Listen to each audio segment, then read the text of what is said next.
sobre entregar projetos ágeis, Vitor Germano. Bom dia, gente. Achei muito bacana a última apresentação, é bem interessante ver grandes empresas olhando por que a gente tem falado há tantos anos e começando a se interessar nos dias de hoje com a parte de desenvolvimento ágil que traz valor, que agrega valor, que muda e que transforma empresas e pessoas. Não é sobre isso que eu vou falar.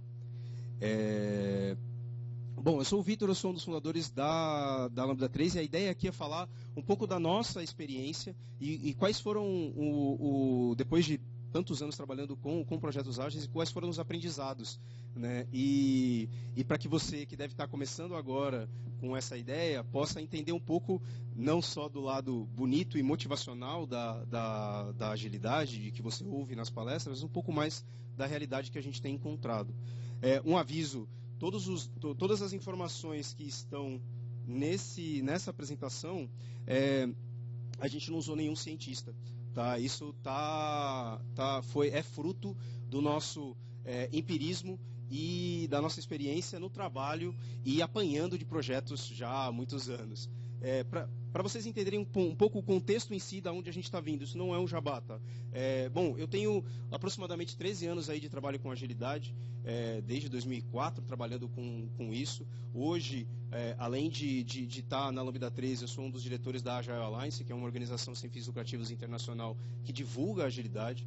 Como empresa, nós temos 7 anos de empresa, foram mais ou menos 100 projetos entregues nesse tempo, que afetam aproximadamente 2.000 times de negócio e tecnologia, né? E a gente tem, nas nossas métricas, aproximadamente 90% dos nossos projetos são projetos ágeis, em que o processo de contratação, o processo de contratação em si, de contratos, né, com outras empresas, e as premissas do projeto são premissas ágeis.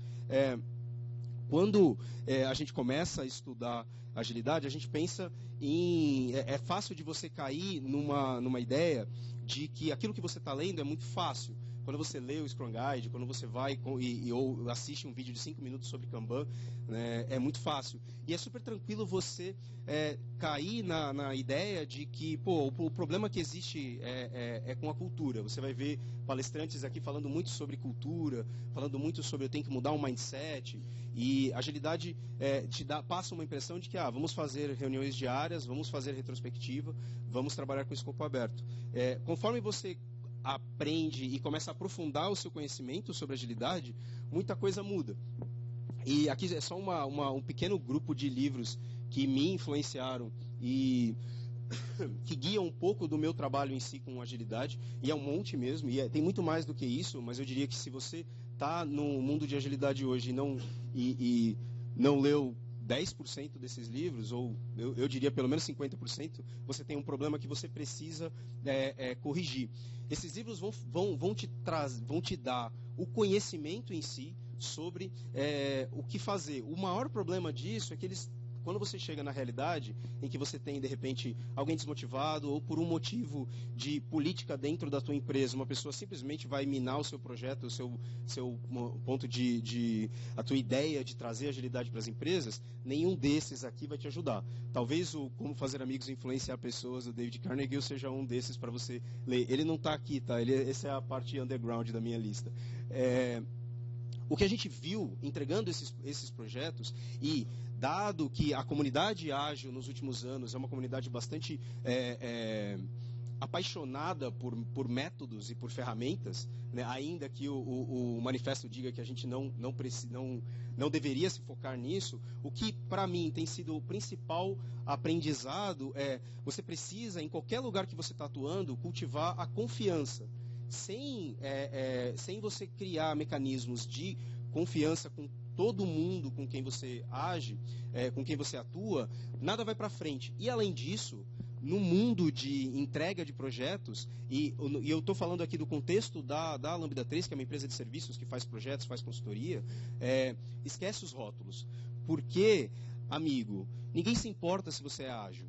Mesmo nesses anos de empresa, o que a gente enxergou é que ninguém contrata você porque você disse que você faz Scrum.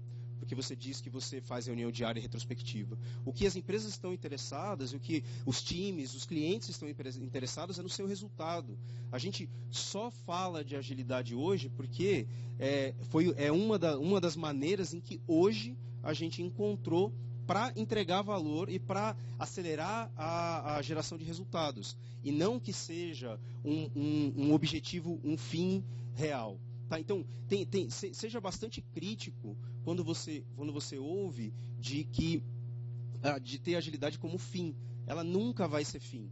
Tá? Fim é o resultado que você traz para aquelas pessoas com quem você atua. Fim é o resultado que você traz para as pessoas com quem você trabalha. Tá? Uma outra coisa que a gente identificou nesses anos é que se você tem um time ótimo, existe a chance dele entregar software ruim. Existe a chance dele entregar produtos que não prestam. Se você tem um time ruim, não tem chance. Você só tem a certeza, né, de que esse time vai entregar software ruim. Então, a gente já trabalhou com alguns clientes e é extremamente problemático quando a gente chega em situações como essa, de um cliente com um time de 10 pessoas que todos eram estagiários. E com a crença de que aquilo era suficiente para que a gente pudesse entregar, atender as expectativas dele e conseguir entregar algum valor para ele. Então, quando a gente está falando sobre desenvolvimento ágil, a gente sim está falando muito sobre as pessoas e é preciso entender que o método, a prática, ela não vai resolver um problema que não é do método e da prática. Se você tem um time não capacitado, se você tem um time ruim, esse time não importa o quão bom seja o seu processo. Mesmo que algum consultor diga para você que basta você começar a usar agilidade, que você vai entregar mais. Você não vai. Se seu time for muito ruim, se o seu time não tem o conhecimento, não está engajado o suficiente, não importa quanto processo você coloque.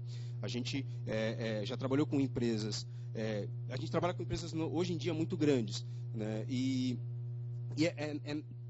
é triste ver da gente chegar num time com um grande potencial de fazer uma diferença e ter ali pessoas que estão extremamente desmotivadas e que estão, de repente, à beira de ataques de nervos e as pessoas acreditam que o nosso trabalho, participando desses times, vai fazer com que essas pessoas entreguem muito mais.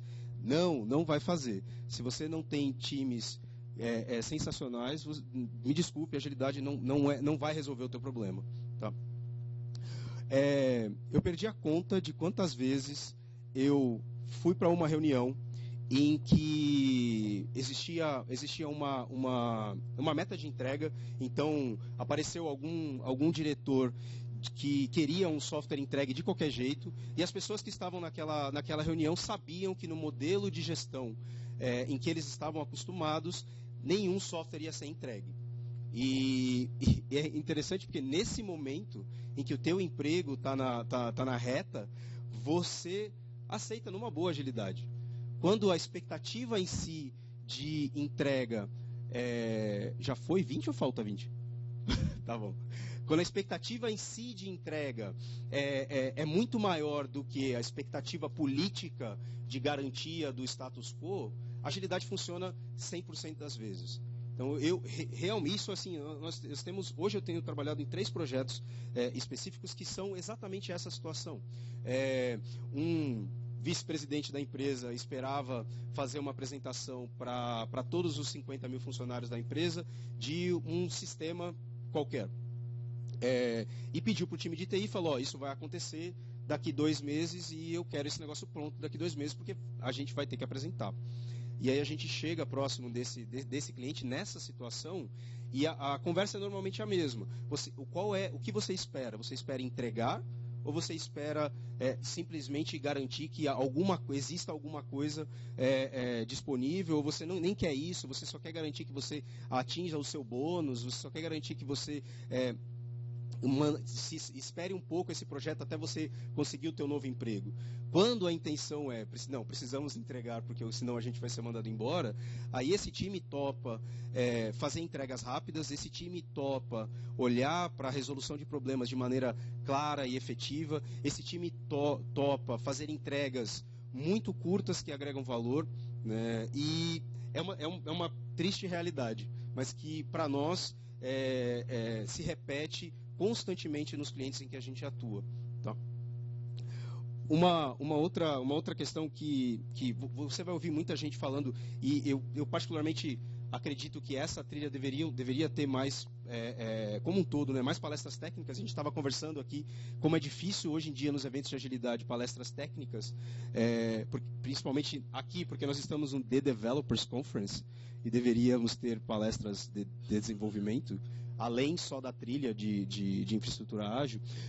Quando a gente fala sobre qualidade de código, a gente está falando sim da nossa profissão de desenvolvedores, da gente ter cuidado com o que a gente produz, da gente conseguir cultivar uma cultura, cultivar um mindset de qualidade, né, de garantia de qualidade, de que nossa responsabilidade como desenvolvedores é sim testar o código que a gente escreve, é se preocupar com o quão bonito, o quão testável, o quão automatizado ele está. Mas no final das contas, quando a gente está falando sobre empresas, quando a gente está falando sobre clientes, você não pode vender para o teu cliente que você faz teste automatizado. Não faz o menor sentido isso. Não faz o menor sentido para o teu cliente saber que você tem build automatizado, a não ser que você venda uma ferramenta de build. O que esse cliente espera e a expectativa desse cliente sempre vai ser sobre o resultado que ele tem no negócio dele.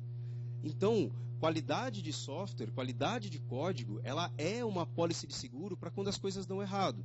É uma pólice de seguro para que você consiga garantir responder rapidamente à mudança lá na frente. Não adianta olhar para a qualidade de código como sendo uma grande expectativa, um grande diferencial de outros, com os clientes que contratam vocês. Nunca vai acontecer. Tá? E muitas vezes, a maneira como a gente tem encontrado e a maneira como a gente tem sido questionado com relação à qualidade de software,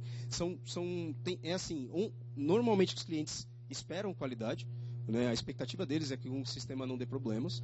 Quando dá problemas, a expectativa é que ele seja respondido rapidamente. A questão em si não é o teu cliente olhar e falar assim, que legal, vocês fazem tudo automatizado. Ou no nosso caso, que massa, vocês trabalham com teste automatizado, trabalham com build.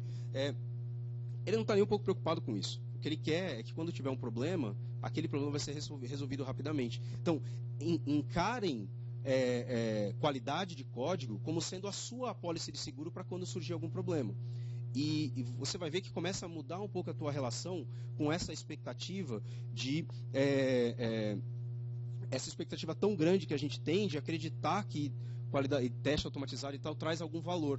Ele não traz um valor para o cliente. Tá? E hoje em dia, né, praticamente todos os livros de gestão, de business, falam sobre a gente atender o cliente. Nenhum deles vai falar sobre qualidade de código. Tá? É importantíssimo você ter isso em mente quando você está trabalhando com o seu time. E isso ajuda você na abordagem que você lida com os times. Quando a gente trabalha com times que são times mistos, times desenvolvedores nossos, desenvolvedores dos nossos clientes juntos para entregar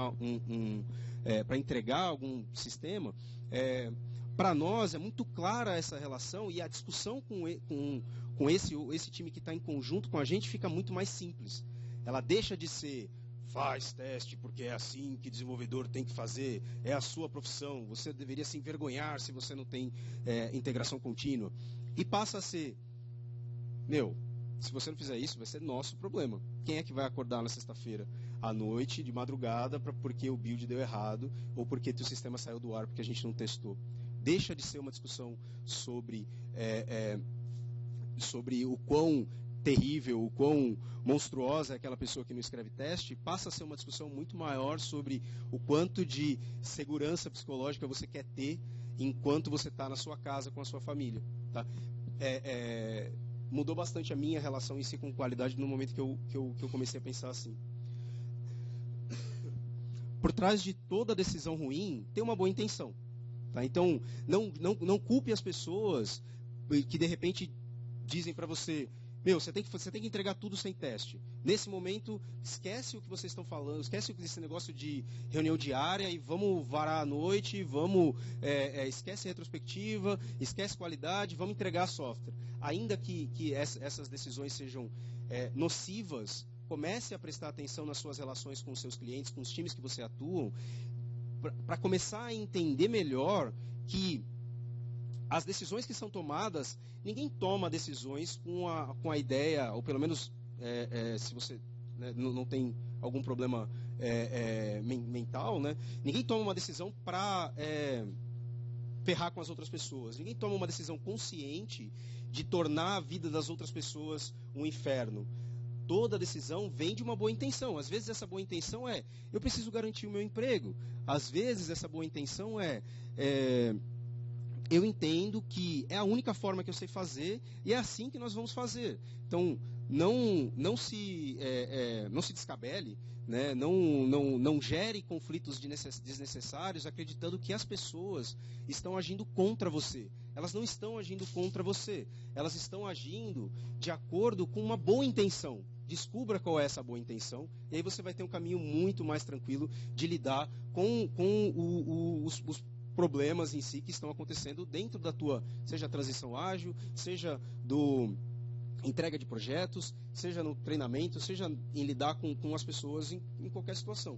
Essa é uma frase do Luiz Parzanello que eu adorei e eu uso para a vida hoje.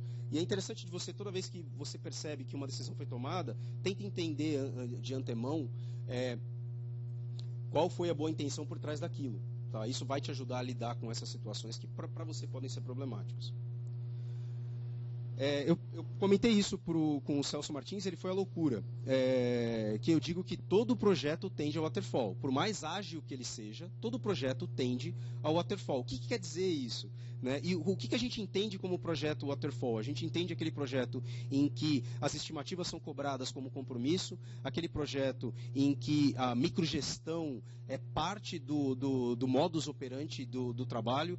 A gente entende como waterfall aquele projeto que não está nem um pouco preocupado com a mudança, aquele waterfall em que as pessoas, em que a acusação e baixa colaboração são o padrão.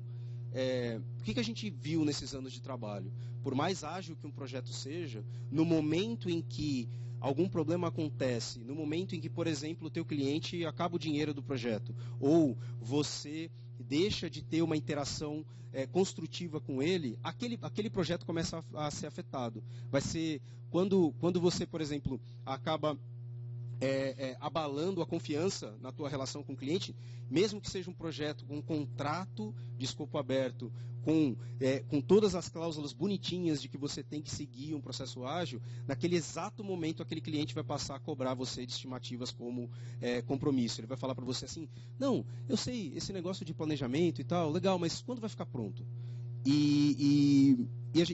Eu vi isso, a gente vê isso muito acontecendo.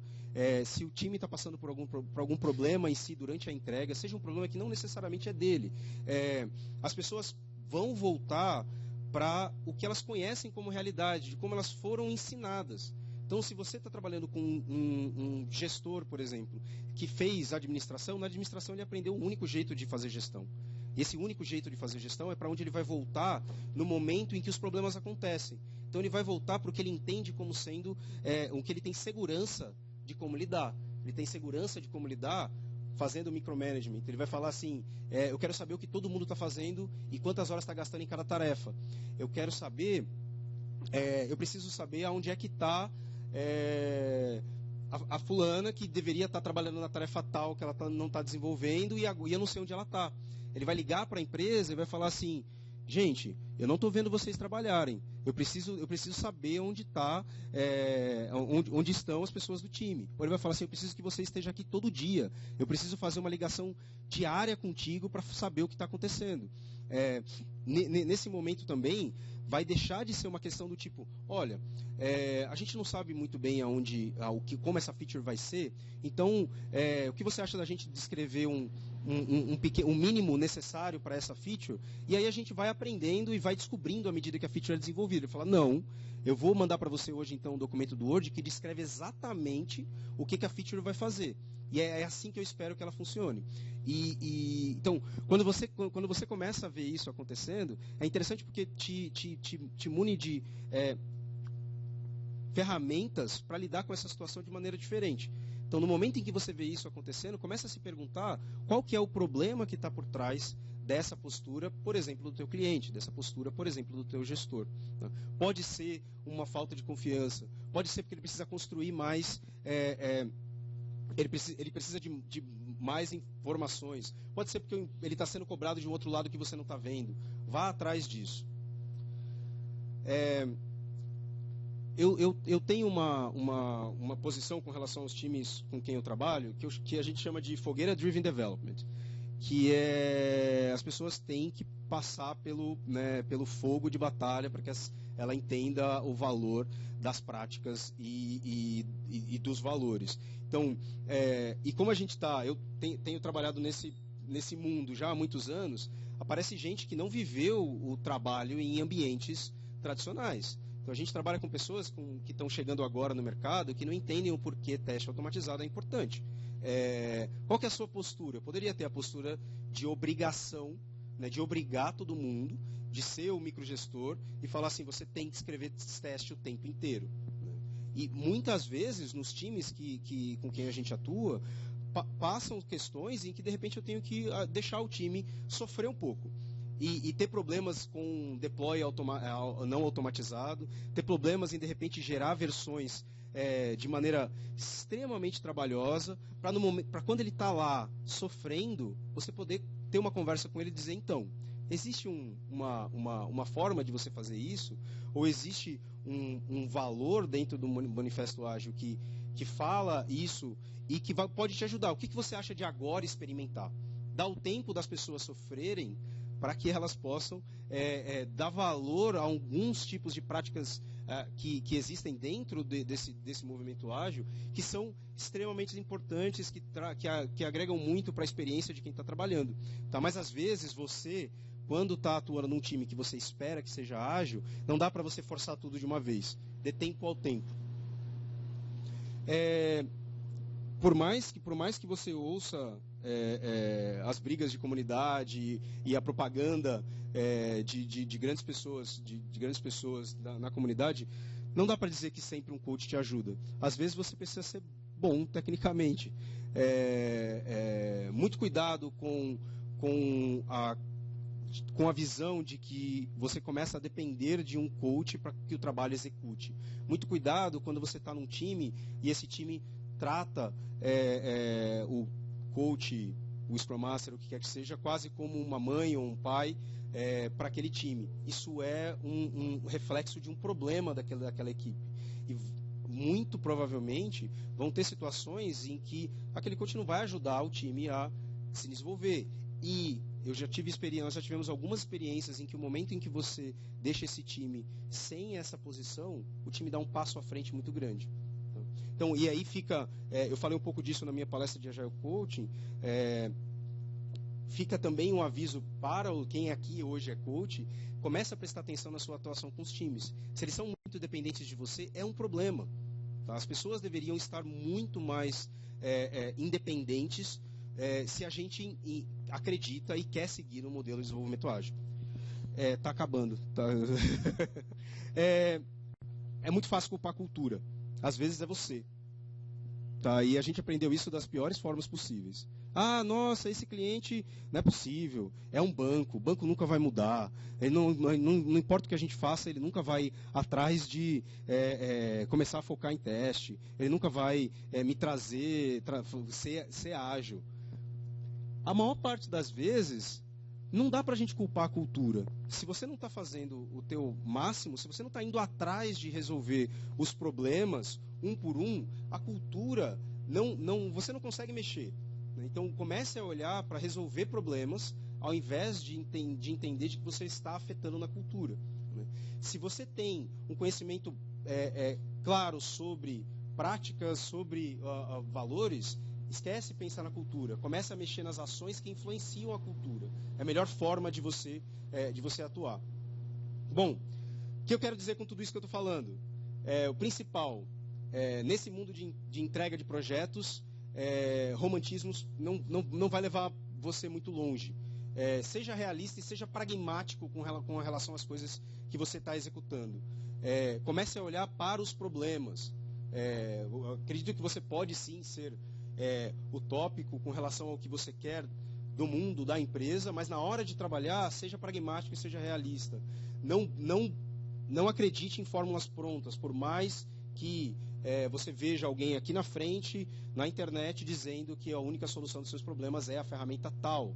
Não acredite nisso. E busque conhecimento, porque por trás de tudo isso tem tem um corpo de conhecimento e livros que vai te ajudar muito. Bom, gente, era isso. Muito obrigado. E em setembro vai ter o Agile Brasil, se vocês quiserem, por favor, se tiver a fim de ir para a Amazônia, é a melhor oportunidade que você vai ter. Muito obrigado.